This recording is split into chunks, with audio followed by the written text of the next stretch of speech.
Thank you. Good afternoon, everyone. My name is Patrick Kennedy. I'm Sacramento County Supervisor representing District 2 and part of the illustrious 4x2 as the reason that we're here today. I want to thank you all for joining us on this very important day. I'm happy to join my board colleague, Rich Desmond, as well as my colleagues from the City of Sacramento to announce that we've agreed to a long overdue partnership between the city and the county that, if approved by both the City Council and the Board of Supervisors, will improve the coordination efforts of the city and the county for homeless people in our area to be more cooperative and more coordinated than it ever has before. Now, the majority of those that are homeless in the Sacramento County area live in the city of Sacramento. This agreement goes a long way toward bringing us closer to working more effectively with our city partners. We've recognized the need to address the challenges ahead with our city partners for quite some time, and not just for those that we provide services to, but for our community members and our businesses. In recent years, the county has made significant investments to expand services to our unhoused neighbors. However, we recognize the need to do more, as the increase in homelessness has outpaced the services we offer. As the key behavioral health and social service provider for all county residents, the county has taken a closer look at what services we provide and how we deliver those services to those in need. With that, I'll detail some important points of this historic agreement. The agreement, as I said, must be approved by the City Council and the Board of Supervisors. It has been placed on the December 6th agenda of both the city and the county for approval. The agreement states that the county will fund 10 behavioral health workers for encampment outreach and support in the city of Sacramento. A new behavioral health center within the city of Sacramento, which will bring the total in the city to 4. The expansion of behavioral health services to meet the needs of those who are unhoused, including increasing our full-service partnership capacity if that's necessary. The Crisis Receiving Behavioral Health Center, operated by WellSpace, a partner of Sacramento County, to help those in mental health crisis or under the influence of alcohol and/or drugs. Expansions of substance use disorder residential treatment beds, something that we have needed for a very long time and will be a real game changer. Expansion of efforts such as Laura's Law to help those who don't seek voluntary care. The addition of 200 new shelter beds within 12 months and an additional 200 beds within 36 months in the unincorporated area, and 200 additional shelter beds in the city's jurisdiction, provided the city provides a shovel-ready site. Additionally, our Medi-Cal managed care partners, Anthem, HealthNet, Kaiser, Molina, and Aetna, have contributed funding to provide for 15 homeless engagement workers to help link individuals to benefits under CalAIM, including enhanced care management and community supports. It's important to note that all of this will not happen overnight. But please, mark my words, a new day has come. And we're excited about about the cooperation and coordination and what it will bring to help those who need us the most, as well as providing services and support for neighborhoods and businesses. And before I turn the mic over to my good friend, Mayor Steinberg, I'd like to thank city and county staff for the work that they have done to bring ideas and solutions to the table for our consideration. In particular, I would like to thank our county executive, Ann Edwards, and our deputy county executive for social services, Siobhan Katari, for their tireless efforts working toward the solution. Without that, this would not have become. Finally, I'd like to thank the best partner I could have had in this whole endeavor, and that's my friend and colleague, Supervisor Rich Desmond. Now with that, I now welcome Mayor Steinberg to the podium. Thank you. Thank you so much, Supervisor Kennedy. I cannot stop smiling. A genuine smile that we have reached this day and that we are standing together. I want to begin with some thank yous as well. I want to start with my city partners, my colleagues, two of whom are here today who participated actively in these very important negotiations. Council members Jeff Harris, Eric Guetta, and Councilmember Jay Chenier, who couldn't be here today.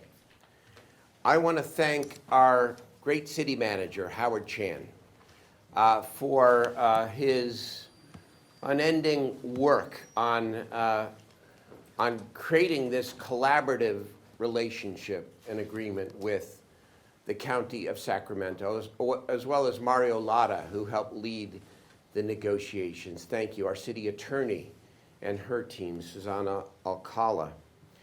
I want to thank my personal staff, Mary Lynn Valinga, who's worked so hard on this with me. And of course, he's standing in the back there, Judge Lloyd Connolly, who knows the county world very, very well, and the state world and the city world, and worked as a volunteer in my office for almost 12 months as all of this journey was on its way, and helped put this together. Grateful to you. I want to thank the business community. I don't know if they're here, but the Chamber of Commerce and Region Business for their work, their pressure in ways that helped bring us to this day. I want to thank Sacramento ACT. It's long been calling for a city-county partnership agreement. I want to thank the providers. Aaron, you're here, and so many others who have been in this field for a long time and have waited for this moment. I want to thank our neighborhoods and our business organizations who have been demanding change.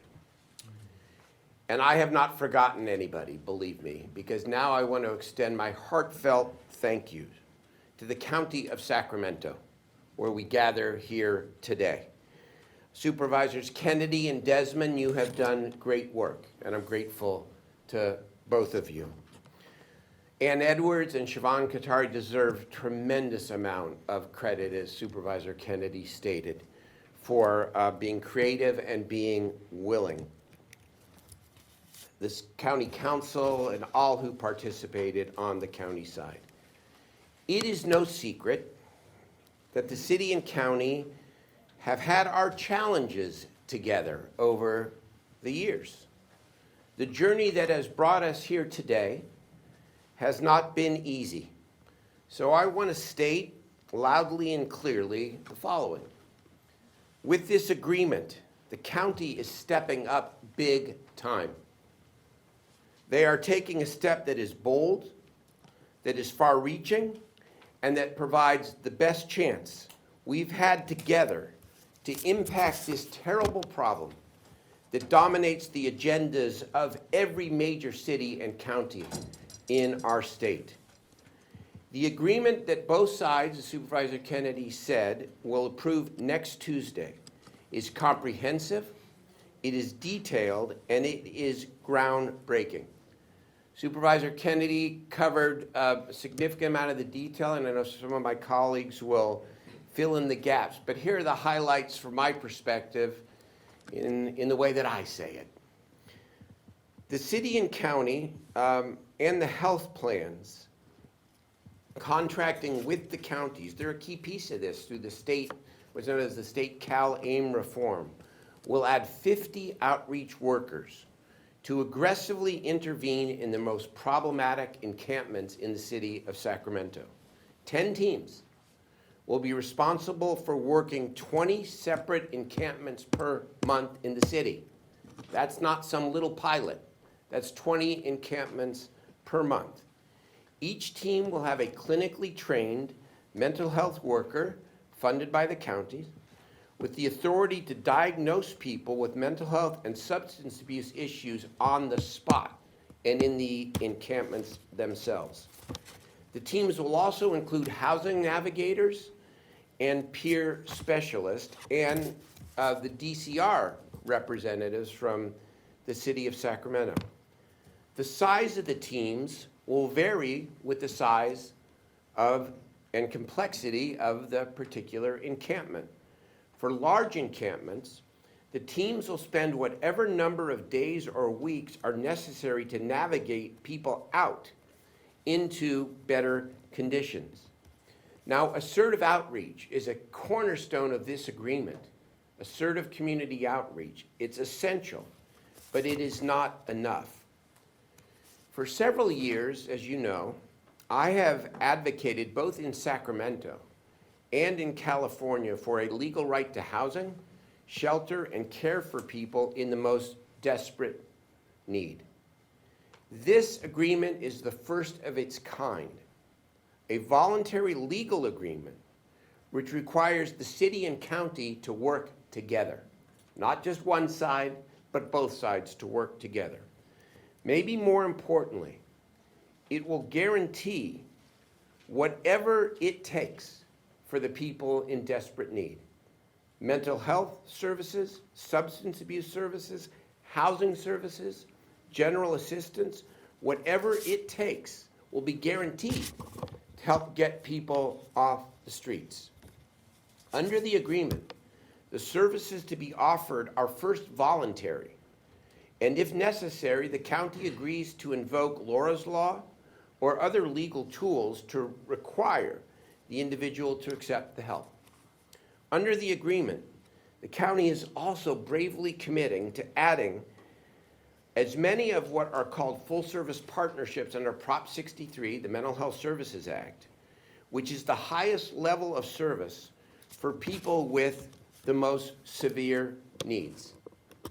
The city will work with the county, and the city will ultimately prioritize the sites. 20 a month once the teams are fully staffed over the next 6 months. But here's the among many important things, another important thing to say to the public. We together are not waiting. The city and county have been actually working together on a pilot basis for several months. So they are ready to go, even as we ramp up the 10 full teams. Next week, we will have 2 city-county teams, including a county behavioral health worker, going out to work with people in some of the encampments the city has deemed to pose the greatest and highest risk to health and safety. These include the X Street corridor and 29th and 30th Streets from E to H Streets in the Central City and Hagenwood Park, Traction Avenue, and Colfax in North Sacramento. And that's the beginning. Then we will keep going together.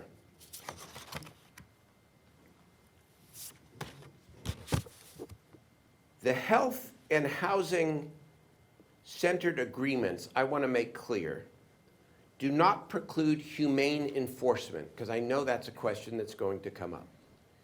What does that mean? Well, in these encampments on the front end, where there are people who are engaging in illegal activity, who are preying on other people by selling drugs, by engaging in assault or whatever, there's a role for law enforcement on either the city or county side, I suppose the city police function, to enforce the law. And then once this exhaustive health and human services centered approach is completed, and again, voluntary and involuntary services, after however long it takes that is aggressive but reasonable, then the city and county together will decide, okay, what happens if an encampment remains? But the goal here is to make sure that many of these encampments don't remain the way they are, because we've actually helped navigate people off the street. 2 more points, then I will cede the stage here. Implementation is everything, which is why I'm so pleased that the city and county not only worked so hard to forge this agreement, but have worked just as hard to begin planning for and actually operationalizing implementation. In fact, as late as this morning, meeting to figure out what those first interventions and where they will be. Because we all know that a written agreement, no matter how strong it is only as strong as the will to implement it in the right way. So we're going to continue the spirit and the work that we have done together to make sure that 20 a month, that gets you to hundreds of encampments potentially if we continue and as we build these teams. Last point, in conclusion, no single agreement will miraculously solve this problem. Under no illusions. Done this long enough. On the other hand, no one can make progress acting alone. And that's sort of the way that it has been. I mean, despite a lot of good efforts, that's the way it's sort of been, and it's led to frustration from the public. But as Patrick said, it is a new day. It's a new day. It's a great day. It's a historic day. Let's get started together. I'm really happy. Thank you very much, everybody. Let me now turn it over to Sacramento County Rich Desmond, who really, along with Patrick, did a great job here, representing only a tiny sliver of the city, by the way. There he was, meeting after meeting, helping do this work. Thank you. Thank you so much, Mayor Steinberg, and thank all of you for being here today. I'll be brief. I was mentally cutting a lot of lines from my remarks here today, just so I'm not additive of the great words of my colleague and friend Supervisor Kennedy and Mayor Steinberg. But I will say, this is by no means the end. It's no means the beginning of the end, or even the end of the beginning. But this is a big step forward in Sacramento County. And I'm very proud to be here today, very proud of the City Council, Board of Supervisors, pending approval by our collective bodies, of course, next week. But I'm proud to stand up here today with my colleagues. I want to talk about something. There's been a lot of focus on Measure O and how Measure O was the impetus for this happening. But I got to say, the efforts to forge this partnership far predate Measure O, beginning of last year. And Supervisor Kennedy and I were on the initial version of, it's now a 2x4, it was a 2x2. But I think we started down that road in an acknowledgement that, look, neither of us can do this alone. Homelessness is not a crisis that respects jurisdictional boundaries. It doesn't begin or end at a city or county line, but it requires coordination and collaboration. And so we stuck it out. We had a few fits and starts and reconstituted this effort as a 2x4.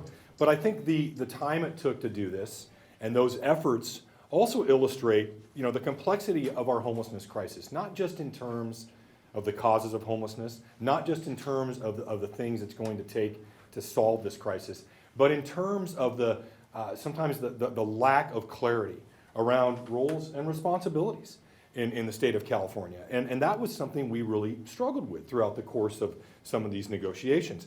These roles and responsibilities are not always clearly defined in state law. And I tell you, Sacramento County is not the only city and county where you're seeing them wrestle with this issue. But we are the first to come up with an agreement like this. And I think this is something that we as elected officials and certainly as a community should be proud of, because we said we are going to define those roles and responsibilities in this agreement. It embodies our mutual desire to obviously improve the lives of people out on our streets through more services, more programs, with an ultimate goal to get everybody into stable housing. And I think there's been a lot of talk about the communities, the impact on the communities that this is going to have. I'm someone who, I think everybody up here with me shares this, that as an elected official, we have a dual responsibility. We have a responsibility to those who are suffering with untreated mental illness and addiction and homelessness, where they're subject to the elements out on our streets and open spaces. We have an obligation to get them the help they need. But we also have a dual obligation to our communities, our neighborhoods, our businesses. And I think this agreement, I'm very confident that this agreement is going to help us meet both of those obligations. We will help and shelter more people while allowing us to clean up our streets and open spaces. We all want a Sacramento where everybody is healthy, safe, and comfortable. And I think this is a big step in that direction. So I will finish now by doing my own thanks to a few people. It's funny that those of us in the room, the 2x4 and of course the county and city executive leaders, they were doing the lion's share of the work, but there's so many other so many others who were involved in this, pushing it along. I was going to call out Judge Lloyd Connolly myself, because I tell you, sometimes his diplomacy was desperately needed to keep us on the rails here, and he was doing a lot of that shovel diplomacy. So thank you, Lloyd Connolly, for that. But I'll just start with my friends and colleagues at the city, who I think I've built a good relationship with through the course of this difficult time. The city manager, Howard Chan, Mario Lara, thank you for all of your efforts. And of course, my friends, Mayor Steinberg, Eric Garab, Jeff Harris, my very good friend, who I'm sad to see go, and Jay Chenier. And then on the county side, certainly Ann Edwards, our county executive, who has been a wonderful leader in this effort, and Siobhan Katari, our deputy county exec over Health and Human Services, who, in my opinion, is just a rock star. We are so lucky to have her. And finally, just thank my friend, dear friend and colleague, Patrick Kennedy, and his leadership in keeping this going. And he has spent a lot of time kind of helping me understand a lot of the complexities of this crisis, because he's been in this game a lot longer than me. So thank you, Patrick, for that. And thank all of you for being here today. And let's get to work and really maximize the effectiveness of this partnership agreement. And with that, I will turn it over to, Eric Garrett. Thank you very much, Supervisor Desmond. I want to start off by, again, saying that no one city, no one jurisdiction, no one county can address the biggest challenge that faces us all across the state.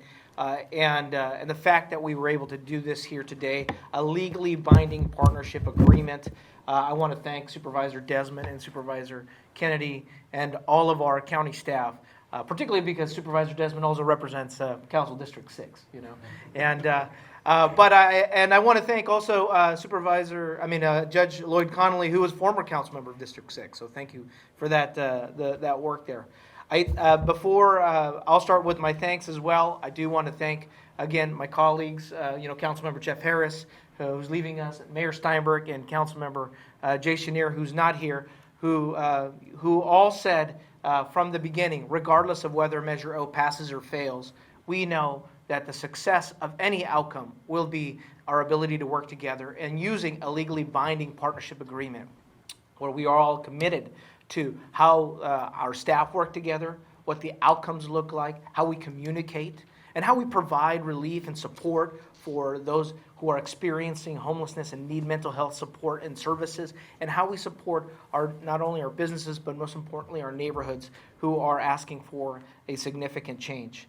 I want to thank on our city side who helped us a lot on this. Mario Lara, thank you for your support and for your creativity in working with our county partners, and also our city attorney Susana Alcala Wood, who also with our county council helped us be very honest and direct about what needs to be in a legally binding partnership agreement, so that the outcome is effective, so that it's not full of platitudes, that it is something that is significantly moving us forward. The 3 points I want to point out on this, and I want to thank Supervisor Kennedy and Supervisor and Mayor Steinberg for going in great detail. But one, it helps us not duplicate efforts.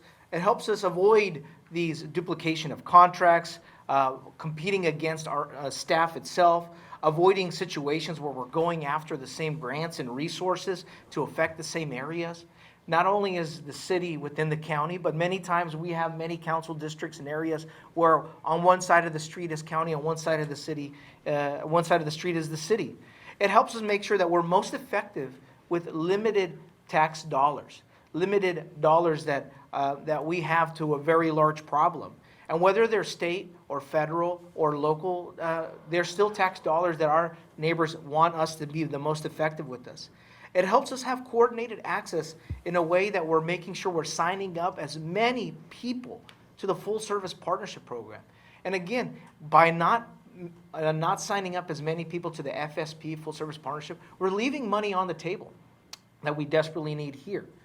It makes sure that we recognize that FSP, that partnership, also pays for housing. And if we're not signing up folks to be able to do that, then we're not addressing the bigger piece as well.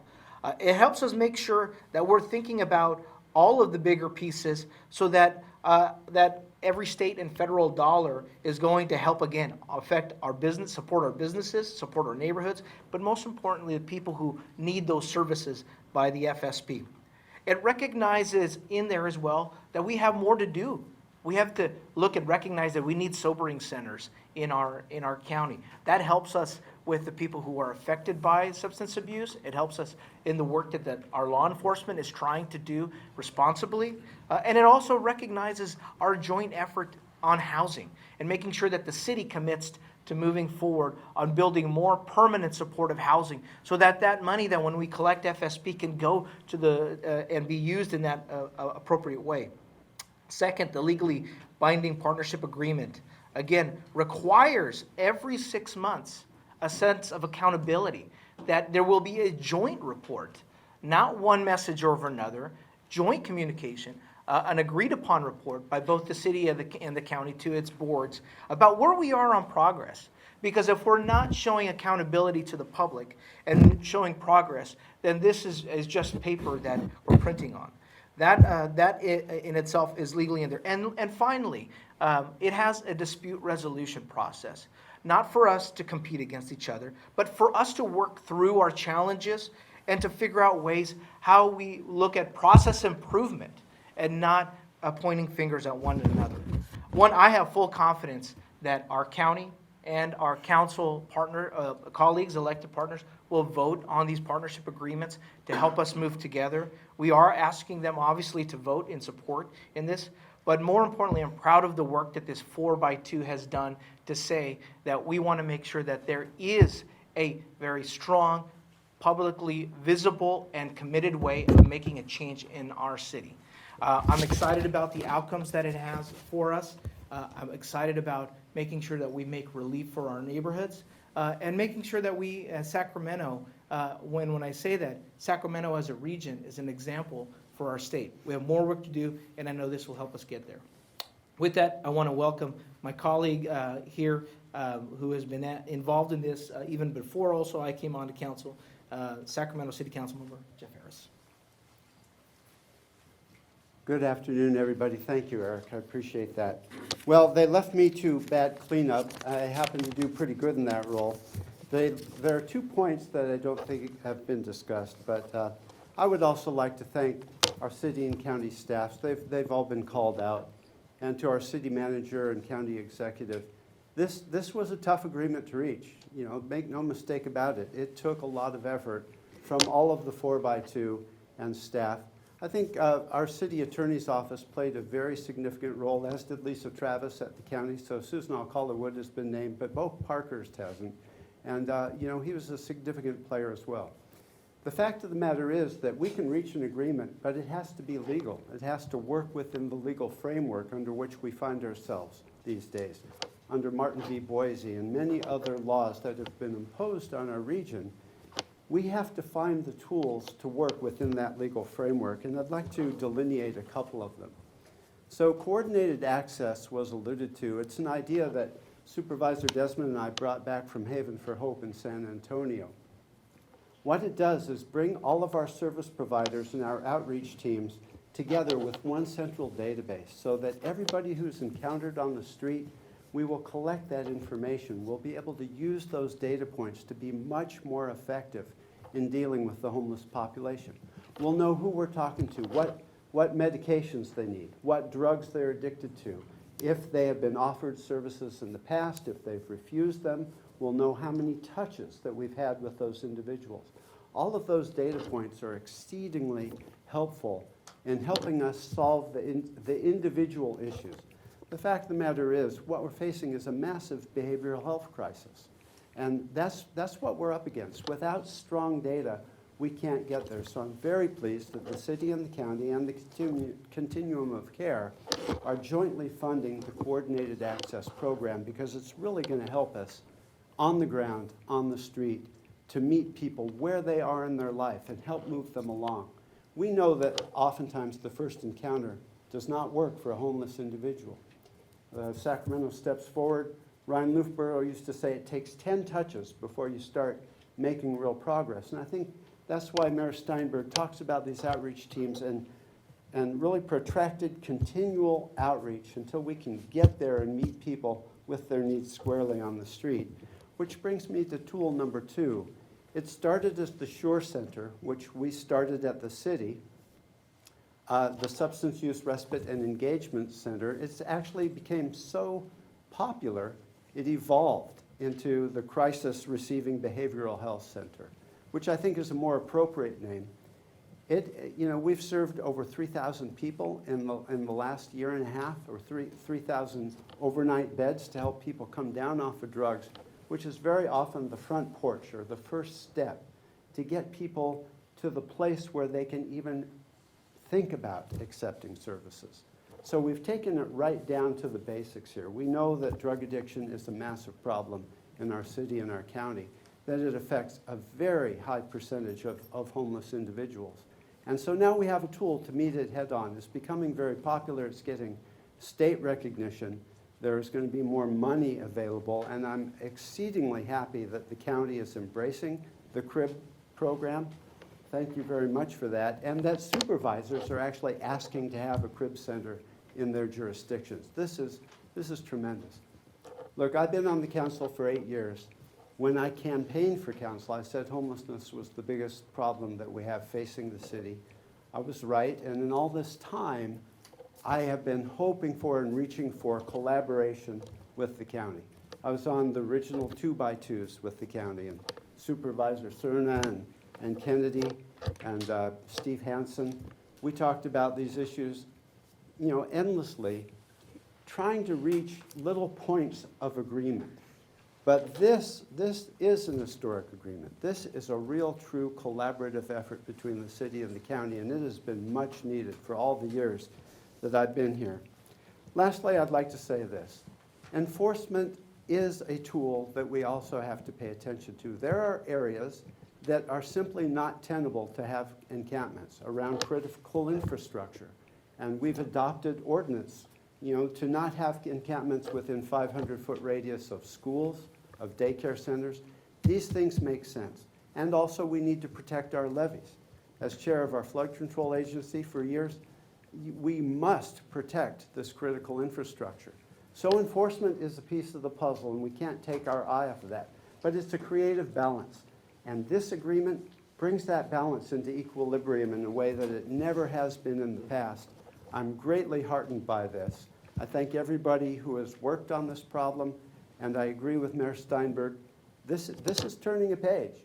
This is a new way to do it. It's not going to clean up our streets tomorrow, but it gives us a collaborative effort with the tools that we've delineated here to really make a concerted, humane approach to dealing with homelessness. So here we are. It's a great day, and I thank you very much. Patrick? I want to thank all of my colleagues for being here. You can see what 6 elected officials can do to make a press conference last as long as possible. You should imagine what they can do to make negotiations last as long as possible. But it's all worked quite well. As we know, there is no silver bullet to solving homelessness, but what we've done here is provide a whole lot of buckshot. And we're on our way to really making a difference for our community. I thank my colleagues again. I thank all of the staff that's been involved with this and all of our community partners. And with that, we will be available, both the members of the council, members of the board, and more importantly, the staff who have the real answers will be available for your questions. So thank you very much. Thank you. Yeah, thanks, Patrick. I heard you list off about 600 beds in your comments. Can you all break down how many of those beds will be included in the existing or approved beds, and how many beds will be new? I will turn that to Ann Edwards to get the right answer. So they will all be new beds. Some of them are underway at this time in terms of planning, but none of them are in existence right now. So it will be 600 additional beds. Okay, and is the Watt Avenue 250 beds included? Yes, Okay. And the Florin Road the Florin Road tiny homes? yes. Okay, thanks. So for the city, the new, right? What about, can you speak about any of the funding? I know in Measure it talked about budget surplus being a part of how you would only when you would provide more beds. Can you talk about any of the funding and how much of that's coming through, and any possible deficit that the city is looking at that the city manager has previously talked about? We, Measure O has a limitation on the amount of general fund resources that the city is obligated to expend. But remember, we don't start from scratch here. The city is at 1,100 beds already, funded by a variety of sources. The county, of course, has its number of beds, I believe in 4 figures as well. And we intend, and we're gonna have to really work out our budgets to do everything that we can to keep those 1,100 beds. But as I said earlier, one of the philosophies behind all of this, I think both the city and county, is that we both recognize we can't do this alone, and that we're much more powerful together. The county can speak to its own budget. I just know that there is this brand new opportunity because of the state reform known as CalAIM, which allows the county to draw down significant federal dollars, engaging the health plans in serving this population. And in fact, under the agreement, 15 of the outreach workers are going to be funded by the health plans themselves through CalAIM. So this is really a multi-party agreement, if you will. It's the city, county, but it's also the health plans.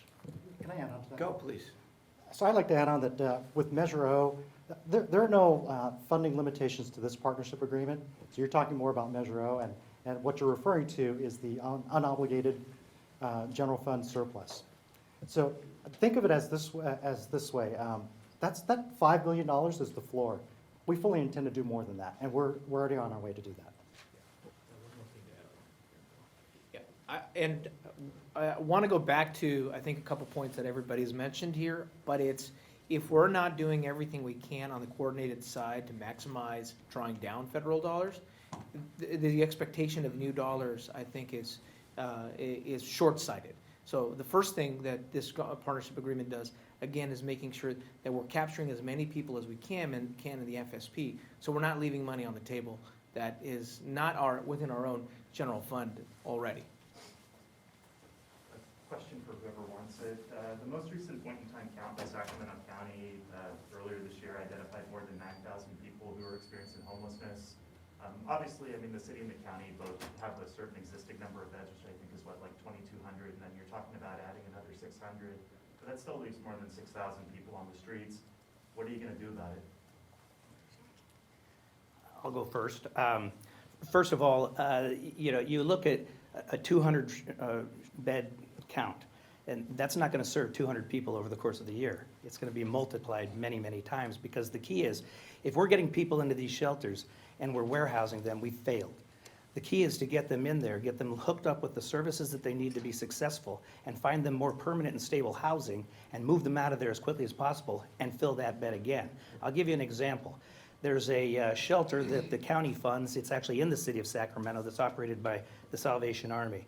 There's 60 beds there. Now, 60 beds sounds like a drop in the bucket, and we're going to draw off of the parkway for those beds. Sounds like a very small number when you're talking about the magnitude that we're talking about.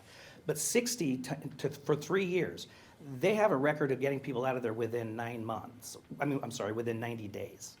A record of 90 days. So if you do 60 beds times 90 days for 3 years, you're talking about 1,000 beds roughly. So don't take the 600 number and think we're serving 600 people. It's going to be far more than that. The other thing I just would say is that, again, the engagement piece out in the encampments, in the field, is so important.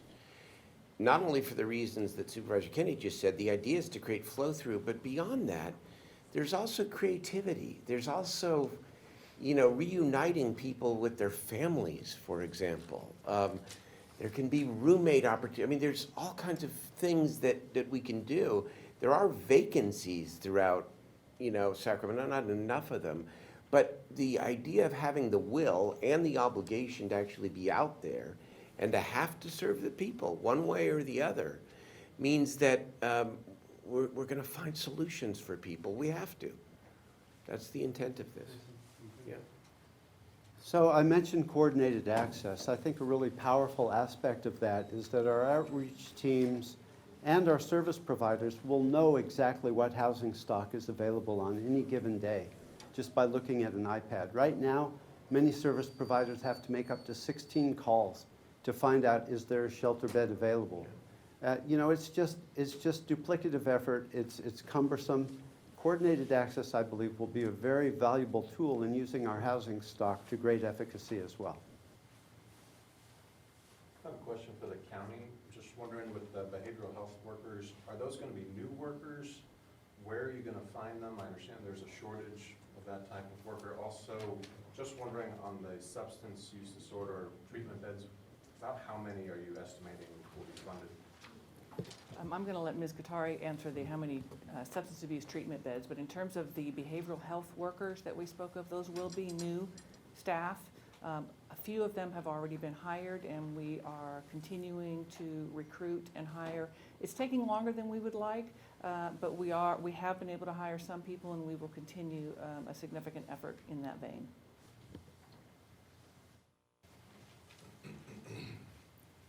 Thank you. In terms of substance use residential treatment beds, we're actually looking over time to add about 500 new beds to meet the demands on our continuum of care. And so the Board of Supervisors recently approved a $10 million investment for our providers to be able to build that capacity. And we're hoping to move the needle on those beds, and we'll continue to look at what else we need to do to continue to add those beds. Thank you. What kind of time frame are you looking at? As soon as possible. So the money, the $10 million, is about to go out the door now, and hopefully our providers will be able to ramp up very quickly. Thanks. What is the checks and balances of the on-the-spot diagnosis to ensure accuracy? And secondly, with New York City's plan kind of in the spotlight right now, how are we ensuring ethical treatment? So the emphasis, the priority is on proactive, voluntary engagement. That's always the philosophy. That's the philosophy of Prop 63, the Mental Health Services Act, and of all of the systems, both public and private. You engage people, and as Jeff Harris said, it can take 10 touches, right? Because it's a trust-building process here, especially with somebody who's traumatized because of their underlying health condition or just the experience of living on the streets. Laura's Law and the other involuntary commitment tools exist as a last resort. I mean, for people who are not amenable to even the most extensive assertive outreach to come on in on a voluntary basis. So we want to, I think we all believe that living on the streets is not good for anybody. It's unhealthy. It's unsafe. People are victimized all the time. And so you start with voluntary and mean it. That's why when I say that engagement teams may be out in these encampments for a month or more, depending on the size of and the severity of the problems in the encampments for the people. But ultimately, you need to have all those tools, and the county has them, and they're obligating themselves under the agreement to use every tool possible to help get the people off the streets where it's cold, wet, and not safe or healthy. Go. I'd like to add to that. One of the questions was, how do we ensure that the diagnosis in the field is accurate? So we will have behavioral health specialists in the field doing that. However, once someone has been assessed for eligibility and diagnostic criteria, they are then referred to either a full-service partnership or another program within the community where they get a fuller, more comprehensive diagnostic assessment to ensure that we're treating them in the right place at the right time in the right way. And so just kind of building on that, if someone, these teams encounter a person diagnosed with, say, schizophrenia, how would they go about getting the medication? Like, which steps are there for them to actually get the pills? So the folks in the field won't be doing that. So what happens in the field is they get an assessment, and if they're not already linked to a behavioral health provider, they get linked to a behavioral health provider, and we will make sure that they get to that appointment, and then they will see a psychiatrist, because only a psychiatrist can prescribe them proper medications. Unless, of course, they are so impaired in the moment and meet 5150 criteria as a danger to themselves or others, then they would go to the hospital and get treated right away. They'll get driven to the place that can have a psychiatrist. Yes. Sorry, we're gonna have 50 outreach workers, you know, because there's gonna be the need for transportation. So all, It's a couple of parts to this question. First, when do you see those engagement teams being deployed? How soon? Next week, Next week? And the so, two of them. two of them as teams. soon as next week? Yeah. At that point, you say these teams are going to be within these communities until they're able to navigate people out. How confident are you and that their outreach is going to match up with the availability of places to put people? We know that we were talking about a lot of beds coming, the 600 beds coming online. We also know that there's been significant delays in getting that out there. We're talking about one project that's months behind, another project announced, expected to take more than a year to come online. So realistically, if these navigators are able to get people into a place, is there a place for them? So you're right, the 600 beds are going to take some time to get in place, but we do have beds now. And as we talked about earlier, the goal of these beds is to get people into a shelter, stabilize, into treatment, and then into housing. So beds do become available fairly routinely. We also offer motel vouchers to folks if they have an immediate emergent need and there isn't a shelter bed available. The Board of Supervisors recently approved $10 million for a landlord engagement program that really works to help folks find, and we will help them, find a landlord that will take a rental subsidy. So there's more available than just the shelter beds that we've been talking about. So are you confident that at this point, when those teams deploy, I think it was in a week, that the availability of some option will match up to the need? Very likely. I can't say that every single person, there's going to be something every single time, but we will work diligently to ensure that there is a place for folks to go. And as we also mentioned earlier, that engagement takes some time. Next week, going out together, it's very unlikely that we'll have someone say, yeah, I want to go inside today. So we will continue that engagement process and continue to work to find them a safe place to stay. You've got these teams going out next week. How realistic is it that the people of Sacramento will see change soon? Well, they're not going to see change next week. I mean, this does in fact take time. I think what you're going to see is that the partnership between the city and the county working together in these teams, that engagement will be more effective, and over time you will see a difference. Okay, couple of more questions. Everyone good? What does legally binding mean? It means legally binding. It Spelled means, by the law. no, I mean, it means that we are contracting with each other to follow through on what we have agreed to. That's what it means. It's not, I guess the distinction would be a statement of principles or an aspiration. One of the reasons why the negotiation took maybe longer is because we really got down to specifics. And the specifics matter.